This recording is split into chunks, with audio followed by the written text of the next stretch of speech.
Let me give you 5 reasons that your avoidant ex is still thinking about you.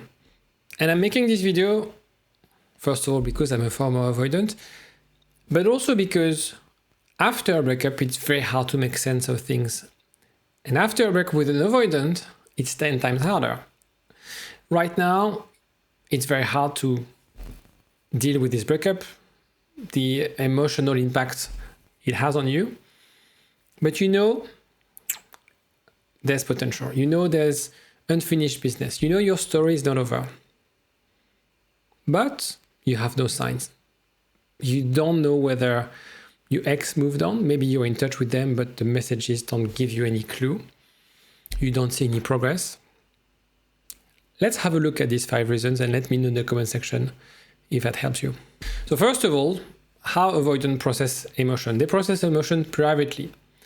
After a breakup, most people, whether they're secure or anxious, when they break up with someone, they'll call their best friend, they'll discuss things out, they'll vent. For avoidance, it's the other way around. I'm going through a hard time, I have a problem, I will deal it myself. And I will suppress those feelings. Feelings are bad. For a very long time, I thought feelings were bad, right?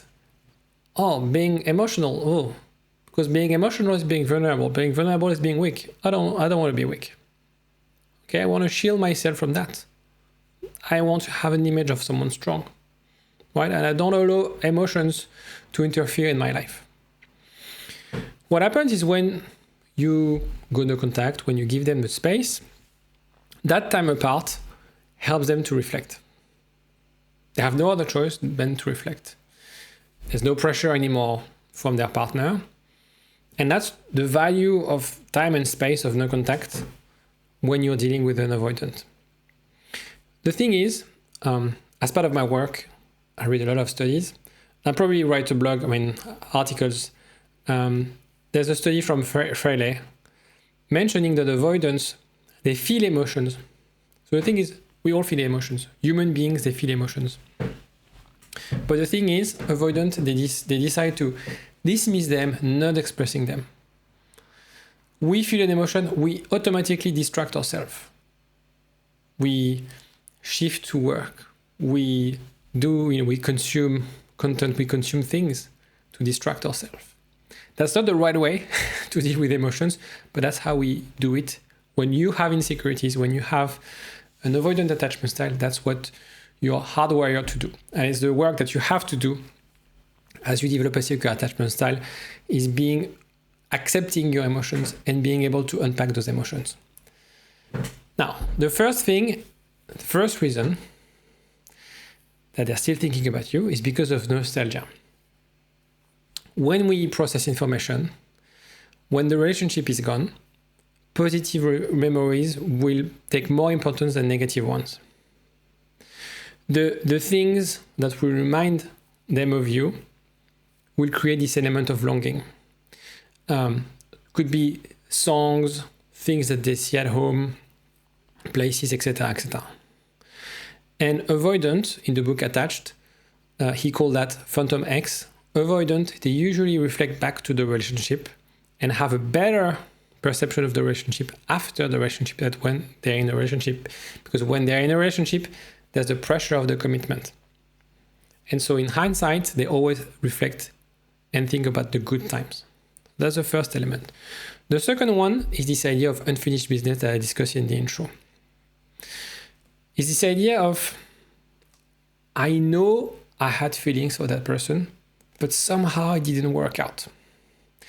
I know I wanted more, but I couldn't help it, I was scared. The thing is, avoidance sometimes they struggle with closure. Giving the closure, but also getting the closure.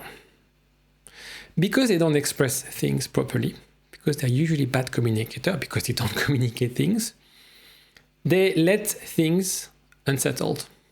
And because they let things unsettled, also from their point of view, it's hard for them to move on. And you get those lingering feelings because they suppress those emotions. So on one hand, because they don't communicate properly, they don't really close the chapter, they leave things open. So avoidance, that's also something that I used to do. Keep your options open, right? If I entirely reject you, They have no other option. So that's why sometimes they leave the door open a little bit, right? And this idea of pushing the feelings away will resurface at a later stage.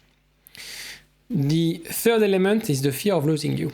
If you disappear, if you go no contact, immediately, if they had feelings for you, they realize, hold on, I wasn't sure about the relationship, but I didn't want you to disappear from my life. Because as we discussed before, avoidance, they can have feelings, right? It's just that they have a fear of commitment, but they have feelings. They crave connectivity. And so what happens is, because you disappear, because they don't know what you're up to, you create this idea of scarcity effect. Something that is not around becomes more valuable. Maybe you're dating someone. Maybe you moved on. And this uncertainty forces them to reflect on their decision. When you take the decision to end a relationship, you're rarely 100% sure. But you're obviously fairly confident, otherwise you wouldn't take the decision. Maybe you're 70, 80% sure. But as the time goes by, that level of certainty might reduce, especially if you don't give them any reason to be convinced about that decision. If you were complaining, if you were clingy, if you were pressuring them, that level of certainty will increase. If you give them the breakup, they will have no other options than to reflect and realize what they've lost. And those, the assumptions that they made, that it's going to be easy, that it's the right thing to do, will slowly start to be not as accurate anymore, right? We always when we make a decision, we make assumptions. When people break up with their partner, they make assumptions that their new life will be better than the current one. The problem is that when you are in love with someone, and the reason you break up is because of a clash of attachment, you quickly realize that was a mistake. Now, these were the four things, the four reasons. Emotional processing, unfinished business, nostalgia, fear of loss. Those things are things you can also feel. And in a way, perhaps more intense way than your partner, than your ex. What really matters, this is really important, pay attention, it's to measure will drive actions. If your partner, if your ex had feelings for you, and he or she feels those things, they are processing emotion, they are realizing what they've lost, they feel that the story is not over, they're nostalgic of those happy times. Sometimes we might feel those things, but we don't act, right? We're not brave enough to take the leap of faith. We keep things to ourselves. That raises the right question, is who do you want to date? Because if that person that you know very well, for instance, he's very nostalgic of the relationship, but doesn't do anything to change that, what does it tell you about this person? What does it tell you about the potential of this relationship? I'll let you reflect, give you the fifth one. The fifth reason that your avoidant will think about you is because of your growth. They notice, maybe you're in no contact, but they notice through friends or Instagram that you're thriving, right? That you're independent. That you took the breakup with maturity. They understand that right now, actually, you don't need them anymore. You can be autonomous. Maybe throughout the relationship, they felt a sense, in a sense that you were depending on them. You did, now, not anymore. And so in a way, you're creating this new image. And they would admire this kind of independence. It's also showing them that because now you're taking care of yourself, that it's not always about them. You're not their priority anymore. Which is, by the way, the only focus right now is to reset your priorities. Take your X from here, put it at the bottom, put yourself at the top of that priority list. Okay, that's the only thing you have to do right now. When you do that, you create desirability. You create attraction. I'm not into this law of attraction BS. But in a way, this is how you create attraction, right? You shift from being the one chasing the other, the one craving from the relationship, the one asking, to the magnet, to the prize to win. That's the mindset you have to have right now. Because when you get back together, the point is not assessing whether he or she wants to get back with you. The point is to assess whether you want to take him back. Whether this time, as you develop a secure attachment style, if you have an anxious attachment style, for example, and using effective communication, using all the tools that you can learn as part of this healing process, whether you want to accept this relationship on the same terms. Because that's really what matters. Yes, avoidant, they think about you privately. You're not going to hear from them, or maybe from friends indirectly. Yes, nostalgia will keep them in your mind, but those things don't matter.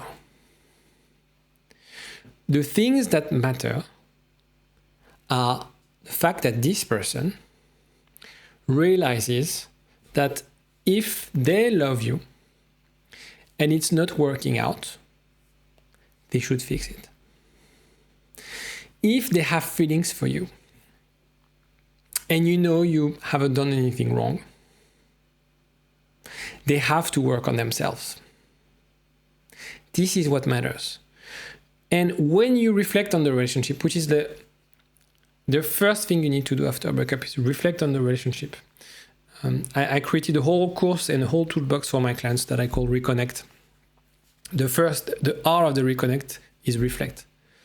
And it's not the most important one because it depends on but it's really what you have to take to really spend some time on this. Not years, not months, 1 week reflecting, doing it properly. And when you do this work, you establish the new terms for the relationship. Because the problem that people make when they have an anxious attachment style is that they assess the relationship based on the potential of either what you had at the beginning of the relationship, of what could be if the person was more emotionally mature, if the person was more invested. But remember that what needs to be in place in a relationship. So I don't care how smart, handsome, I don't care about the sex, I don't care about the chemistry, I don't care that you share the same values. What we need to care about is, yes, those aspects, but also whether this person is doing the work, whether this person is investing in the relationship, whether this person can meet you halfway. Then, and only if they do that, they demonstrate that with facts, with actions, not words, with actions, then you can take them back. Remember this. So, yes, there will be drivers, there will be motivations that you won't see. But at the end of the day, what you need to see is concrete things, not potentiality.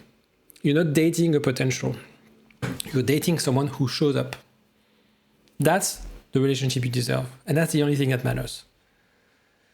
Have a look in the description if you're interested in the reconnect that I mentioned. If you have any questions, let me know. If you like this video, don't forget to like. I forget as well to mention that. Take care.